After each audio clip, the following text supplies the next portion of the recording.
C'est intéressant. C'est quand même bien. On aimerait bien qu'ils puissent. C'est intéressant. Pourquoi c'est vous qui devez apporter le sens? Ben non. Et on a une phrase toujours à ATD Carmonde, ce qui fait sans nous se fait contre nous.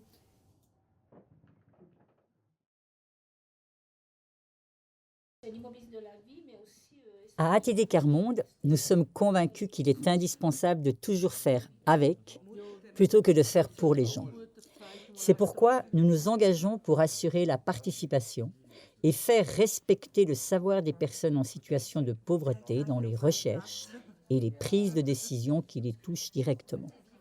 Entre 2019 et 2021, des personnes issues du monde de la science, de la pratique professionnelle et de l'expérience de la pauvreté ont travaillé ensemble pour mener la recherche pauvreté, identité, société. Son but ? Élaborer un savoir collectif pour mieux comprendre les rapports entre la société, les institutions et les personnes en situation de pauvreté. Le projet doit contribuer à des changements de fond pour que les injustices et les violences institutionnelles ne se répètent plus de génération en génération.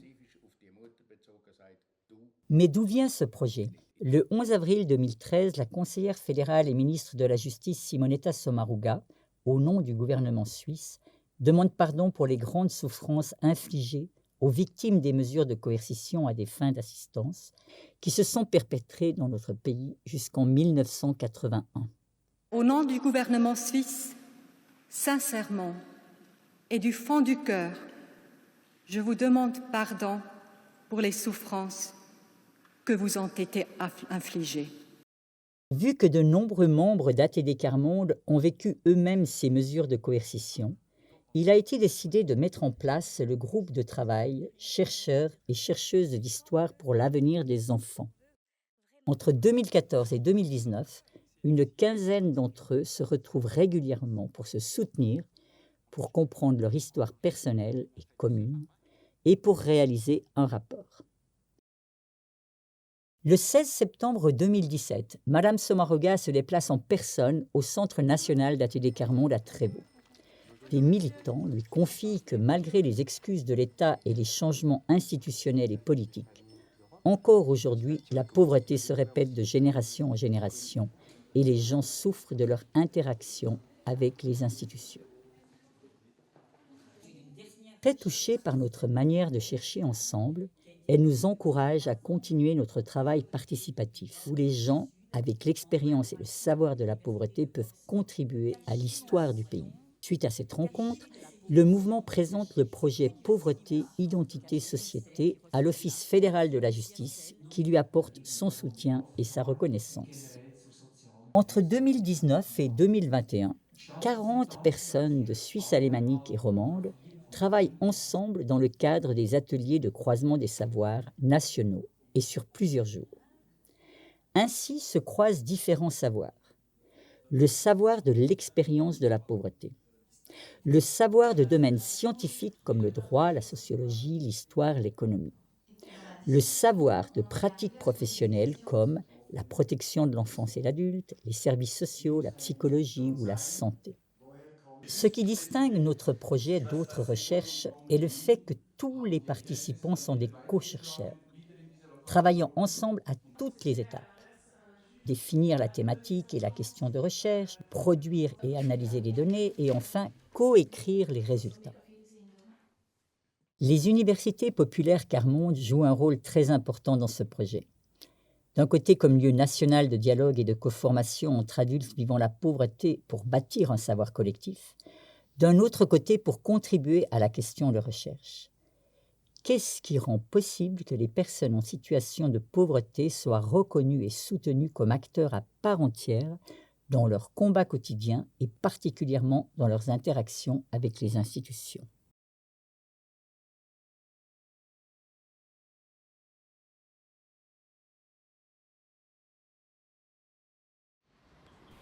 En 2022, les principaux enseignements tirés de ces 3 années de recherche ont été mis par écrit par des groupes de savoir mixtes dans le cadre d'un processus de coécriture.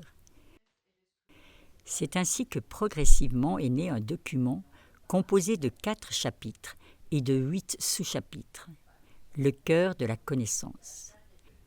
Cette partie du travail montre, de manière impressionnante, les mécanismes qui font que la pauvreté continue à exclure et isoler des personnes et des familles, malgré tous les soutiens et efforts, et ce, parfois, sur plusieurs générations.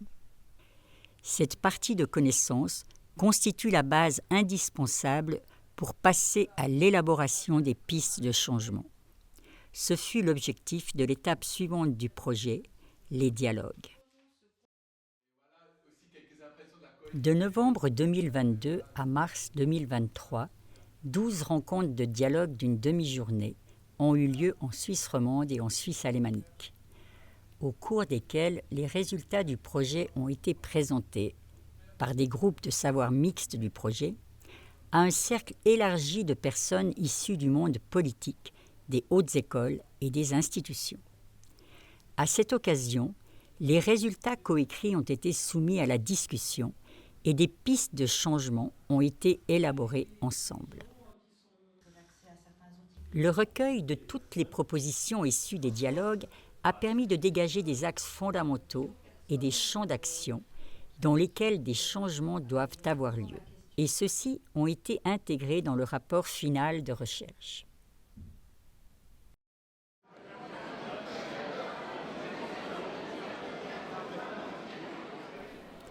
En mai 2023, les conclusions du travail de recherche, y compris les réflexions issues des dialogues, ont été publiées et présentées lors d'un colloque au Théâtre national à Berne, devant un large public d'environ 200 personnes issues du monde politique, scientifique et institutionnel. Cet événement, intitulé « La pauvreté, une boucle sans fin, quelle responsabilité pour notre société ?» a été ouvert par la conseillère fédérale Elisabeth Baumschneider. Outre la présentation des conclusions en plénière, les personnes présentes ont eu l'occasion d'échanger avec les co-chercheurs du projet lors de petits podiums et de réfléchir à la signification des résultats de ce travail pour leurs domaines professionnels respectifs et à l'inspiration qui peut en être tirée. Les discours finaux, tenus par des personnes issues de différents domaines sociétaux, ont décrit comment le projet et les résultats les avaient inspirées dans leur travail et comment elles souhaitaient s'engager pour des changements. Leurs conclusions ont été l'expression d'un espoir et un appel à mettre en œuvre les résultats de ces 4 ans de recherche afin de sortir d'une méconnaissance, d'élaborer de nouveaux savoirs et de se soutenir dans des engagements individuels et collectifs pour que la pauvreté ne soit plus une boucle sans fin.